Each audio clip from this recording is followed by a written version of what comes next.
Hello everyone and welcome to Diaduka. আজি আমি discuss কৰিম যে যদি আপুনি ষ্টুডেন্ট হয় যদি আপুনি বেলেগ কৰবাত জব কৰি আছে আৰু আপুনি তাতকৈ এটা ভাল জব পাবলৈ চেষ্টা কৰিম বুলি ভাবিছে বা আপুনি যদি হাউসৱাইফ হয় বা বেলেগ কাৰণত যদি আপুনি যিকোনো কামত যদি নিয়োজিত হৈ থাকিবলগীয়া হয় আৰু তেনে ক্ষেত্ৰত যদি আপুনি আসাম কম্পিটিটিভ এক্সাম বা যিকোনো ধৰণৰ কম্পিটিটিভ এক্সামৰ কাৰণে আপুনি প্ৰিপাৰেচন কৰিব বিচাৰিছে ষ্টেটৰ হওক বা চেন্ট্ৰেলৰ হওক তো আমি এটোই আজি ডিসকাস কৰিম যে কেনেকৈ আপোনালোকে নিজৰ টাইমটো মেনেজ কৰিব আৰু একচুয়ালি আপোনালোকে প্ৰিপাৰেচনটো কেনেকৈ কৰিব হেতুৰ বিষয়ে আজি আমি আলোচনা কৰিম তো প্ৰথমতে আমি এটা কাম কৰোঁ প্ৰথমতে আপুনি এখন কাগজ লওক এখন কলম লওক আৰু আপুনি তাত লিখক যে আপুনি দিনটোৰ শেষত আপুনি নিজৰ সপ্তাহটোৰ বা নিজৰ জীৱনৰ কোনোবা এটা দিন লওক যিটো আপোনাৰ মনত আছে সেই দিনটো আপুনি লৈ পেলাই আপুনি হয়তো আজিৰ দিনটো হ'ব পাৰে আপুনি হেতু লৈ পেলাই আপুনি দিনটোৰ শেষত ৰাতিলৈ আপুনি লিখক যে আপুনি দিনটোৰ প্ৰথমৰ পৰা ষ্টাৰ্টিঙৰ পৰা হৈ উঠাৰ পৰা আপুনি কি কাম কৰিলে আৰু কোট আপুনি টাইম সময়টো আপুনি ওয়েস্ট কৰিলে হেতু প্ৰথমে আপুনি তাত লিখক মানে কিমান সময়ত আপুনি কোনটো কাম লগাইছে আৰু কোনটো কাম আপুনি কিমান সময়ত কৰিছে সেই বস্তুটো আপুনি উলিয়াওক তো আপুনি দেখিব যে হেখন চালে যে আপুনি নিজৰ দিনটোত আপুনি ম্যাক্সিমাম টাইম আপুনি নিজৰ ফোনটো ওয়েস্ট কৰিছে আৰু এই কিবা কাৰণটো হ'ব পাৰে বা আপুনি সোশ্যাল মিডিয়া ইউজ কৰি হয়তো কৰিব পাৰে কিন্তু আপুনি চাব যে মোবাইলটোত গৈ পেলাই আপুনি সেটিংছত চাব পাৰিব স্ক্ৰিন টাইম বুলি কয় হেতু যে আপুনি কোনটো এপত কিমান সময় ওয়েস্ট কৰিছে আপুনি দেখিব যে যদি আপুনি সোশ্যাল মিডিয়া ইউজ কৰে আপুনি তাত ম্যাক্সিমাম সময় ওয়েস্ট কৰিছে ইউটিউবত হওক বা সোশ্যাল মিডিয়াত হওক আপুনি টাইমটো ওয়েস্ট কৰিছে মানে মই এটো ক'ব বিচাৰিছো যে আপুনি এটো মনিটৰ কৰি লওক প্ৰথমতে নিজকে এটো এসেসমেন্ট এটা কৰি লওক সেলফ এসেসমেন্ট যে আপুনি কোনোবা এটা দিনৰ আপুনি কিমানখিনি সময় ওয়েস্ট কৰে টাইম মেনেজমেন্ট কৰাৰ আন এটা কথা হ'ল যে আপুনি সময় নাই কোনবাই যে কয় যে সময় নাই তাৰ অৰ্থটো এটো যে সময় আপুনি বেলেগ কৰবাত ওয়েস্ট কৰি আছে এদিনত যেহেতু 24 ঘণ্টা থাকে আৰু আমি নিজৰ লাগতিয়াল কামখিনি কৰিবলৈ হেতু সময় ইনাফ সো আমি যদি কোনো এই তিনটাৰ ভিতৰত কোনোবা এটা ষ্টেজত আছো যে মানে যদি আপুনি ষ্টুডেন্ট হৈ আছে বা আপুনি বেলেগ কলেজত আপুনি মানে পঢ়ি আছে ষ্টিল আপুনি বেলেগ এক্সামৰ কাৰণে প্ৰিপাৰেচন কৰিব বিচাৰিছে আপুনি হাউসৱাইফ হয় বা আপুনি কিবা জব কৰে আমাৰ এই যেটো সিচুৱেচন এই সিচুৱেচনটো আমি এনেকুৱা এটা সিচুৱেচনত আছো যে আমি এটো গম পাব লাগিব যে আমাৰ হাতত সময় কম মানে টাইম লিমিটেশনটো আমি গম পাইছো যে আমাৰ হাতত সময় কম আৰু আমাৰ এক ক্ষেত্ৰত আমি বিভিন্ন চ্যালেঞ্জেস আমি লবলগীয়া হয় প্ৰথম কথাটো হ'ল যে বেলেগে ফুল টাইম প্ৰিপাৰেচন কৰি আছে আৰু আপুনি ফুল টাইম জব বা বেলেগ কাম কৰাৰ উপৰিও আপুনি প্ৰিপাৰেচন কৰিব লগা হয় যাৰ কাৰণে আপুনি সময়টো কম পাব আৰু তেনে ক্ষেত্ৰত আপুনি কেনেকৈ প্ৰিপাৰেচনটো আগবঢ়াই নিব আৰু নেক্সটটো হৈছে এই কম সময়ত আমি কি পঢ়িম আৰু কি বাদ দিম হেতু ওপৰত আমাৰ বহুত চ্যালেঞ্জেস আহি থাকে আৰু হেতু কাৰণে আমি কিমান পঢ়িছো হেতু ওপৰত গুৰুত্ব নহয় আপুনি কি পঢ়িছো হেতু ওপৰত আমি গুৰুত্ব দিব লাগিব বেসিক্যালি আমি স্মাৰ্ট ষ্টাডি কৰিব লাগিব সো প্ৰথম টপিকটোলৈ আহিছো হেতু হৈছে কি যে টাইম মেনেজমেন্ট আমি কেনেকৈ কৰিম আৰু অলৰেডি তাৰ ওপৰত মই এটা কমপ্লিট ভিডিও বনাই থৈছো স্পেশালি আপোনালোকৰ ক্ষেত্ৰত অলপ বেলেগ হ'ব কাৰণ কেলে আপোনালোকে দুটা টাইম স্লট পাই পঢ়িবলৈ মেইনলি এটা হৈছে ৰাতিপুৱা এটা হৈছে সন্ধিয়া বা গধূলি বিভিন্ন কাম কৰাৰ পিছত আপুনি গধূলি পঢ়িবলৈ সময় পায় আৰু যদি আপুনি ৰাতিপুৱা সোনকালে শুই উঠে তেতিয়াহ'লে আপুনি ৰাতিপুৱা পঢ়িবলৈ সময় পাব কিন্তু কলেজ যোৱা বা জব কৰা মানুহৰ ক্ষেত্ৰত এটা বেলেগ হ'ব যে তেওঁলোকে শনিবাৰ বা দেওবাৰ দিনটোত অফ পায় দেওবাৰটো অফ পায় কেতিয়াবা শনিবাৰ বন্ধ থাকে তো তাৰ মানে আমি উইকেণ্ডছত আমি অফ পাম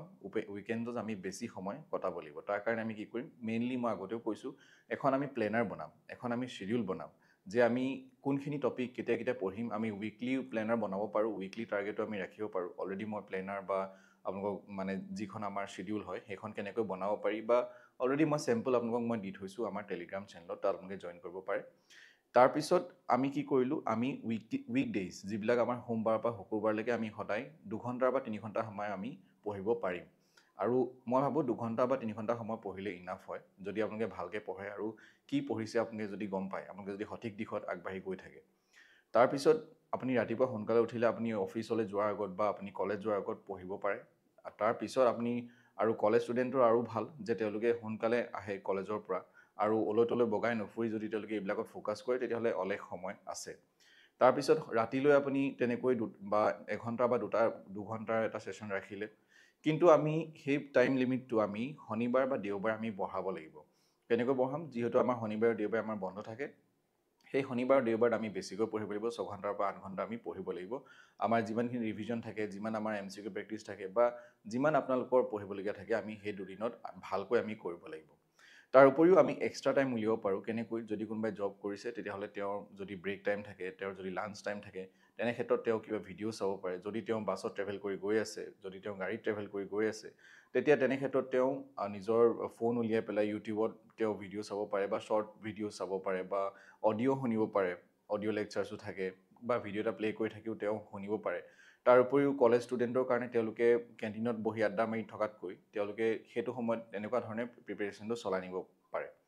তাৰ উপৰিও যদি কোনোবা হাউচৱাইফ থাকে হাউচৱাইফ হ'লেও তেওঁ সেই মাজতে দিনটোৰ মাজতে কিবা এটা টাইম উলিয়াই পেলাই তেওঁ দিনটোৰ ভিতৰত এঘণ্টা বা দুঘণ্টা সময় তেওঁ উলিয়াব পাৰে মাজতে আৰু তেনে ক্ষেত্ৰত আপোনালোকে শ্বৰ্ট যিবিলাক আমাৰ শ্বৰ্ট নোটছ আপোনালোকে ইউজ কৰিব পাৰে শ্বৰ্ট ৰিভিজন নোটছ থাকে তাৰপিছত আপোনালোকে শ্বৰ্ট ভিডিঅ'ছ আপোনালোকে চাব পাৰে যিটো মই অলৰেডি আপোনালোকক কৈছোঁ চ' তেনেধৰণে আমি টাইমটো মেনেজ কৰিব লাগিব বেলেগ বেলেগ টাইম শ্লট ডিভাইড কৰি পেলাই সেইকাৰণে মই কৈছোঁ যে পোনপ্ৰথমে আপোনালোকে শ্বিডিউলখন যিখন থাকে সেই শ্বিডিউলখন পোনপ্ৰথমে বনাই ল'ব বা যিখন প্লেনাৰ এখন থাকে সেইখন আপোনালোকে বনাই ল'ব চাই ল'ব আপোনালোকে মই সেইকাৰণে প্ৰথমতে কৈ লৈছিলোঁ যে আপোনালোকে চাই লওক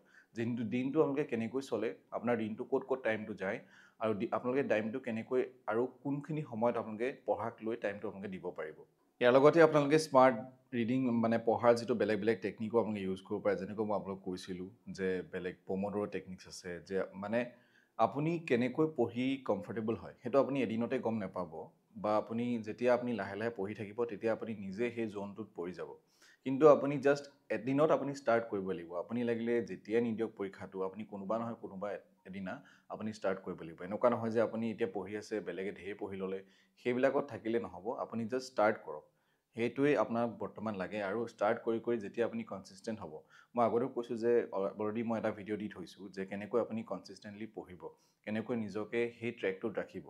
আপোনালোকৰ মেইনলি আপুনি এই ভিডিঅ'টো চাই আছে আৰু আপুনি এই ভিডিঅ'টো চাই আছে ডেট মিনছ আপুনি এক্সামটোৰ কাৰণে ছিৰিয়াছ হয় আৰু আপুনি এক্সামটোৰ কাৰণে প্ৰিপেৰেশ্যন কৰিব বিচাৰিছে তো তেতিয়াহ'লে আমি বাকীখিনি কথা বাদ দি পেলাই সদায় আমি এক্সামটোত বা আমি যোনটো আমাক লাগে সেই বস্তুটো আমি ফ'কাছ কৰিব লাগে তো সেইটো কাৰণে কৈছোঁ বি ছিৰিয়াছ আৰু এই গোটেইখিনি বস্তু আপোনালোকে কৰি লওক আৰু ইজিলি আপোনালোকে তেতিয়া আপোনালোকে মানে যিখন আমাৰ প্লেনিং আছে সেইখন লৈ পেলাই আপোনালোকে পঢ়িব পাৰিব চ' অ'ভাৰঅল যদি মই ক'বলৈ যাওঁ আমি যিটো অৱস্থাত আছোঁ আমি জব কৰি আছোঁ ষ্টুডেণ্ট হয় আমি হাউচৱাইফ হয় আৰু আমি কলেজলৈ গৈ আছোঁ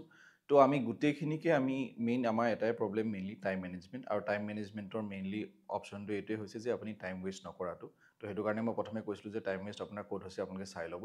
চ' আপোনালোকে জাষ্ট এখন প্লেনাৰ বনাওক আপোনালোকে চাই লওক যে আপুনি কিমান সময় দিব পাৰিব আৰু 2 ঘণ্টাৰ বা 3 ঘণ্টা সময় মই ভাবোঁ ইনাফ কোনোবা এটা আছাম ষ্টেট এক্সাম ক্লিয়াৰ কৰিবলৈ যদি আপুনি ভালকৈ পঢ়ে ইম্পৰ্টেণ্ট টপিক্স ক'ত পাব টেলিগ্ৰাম চেনেলত পাব তাৰ পৰা আপোনালোকে চাই লওক প্ৰথমতে যিখিনি কমন টপিক্স থাকে প্ৰথমতে যিখিনি ইজি টপিক্স থাকে যিখিনি আপুনি পঢ়ি ভাল পায় আৰু যিখিনি প্ৰত্যেকটো এক্সামতে আহে অলৰেডি মই এখন প্লেনাৰো বনাই দিছোঁ আপোনালোকক চ' সেইবিলাক আপোনালোকে নিজে এখন ধুনীয়া শ্বিডিউল বনাই লওক নিজৰ কাৰণে স্পেচিয়েলাইজড আৰু সদায় সেইখনেই ফ'ল' কৰক সেইখন ফ'ল' কৰি কৰি আপুনি যেতিয়া ডিচিপ্লিনত আহিব যেতিয়া আপুনি কনচিষ্টেণ্ট হ'ব তেতিয়া চাব সকলোখিনি বস্তু সহজ হৈ পৰিব আৰু যেতিয়া আপোনালোকে এক্সামটো দিব আৰু তেতিয়া আপোনালোকৰ নিশ্চয় ভাল হ'ব চ' এইকেইটা কথাই আপোনালোকক ক'বলগীয়া আছিলে যদিহে ভিডিঅ'টো চাই ভাল পালে এটা লাইক কৰিবলৈ নাপাহৰিব থেংক ইউ ফৰ ৱাচিং everyone bye bye and take care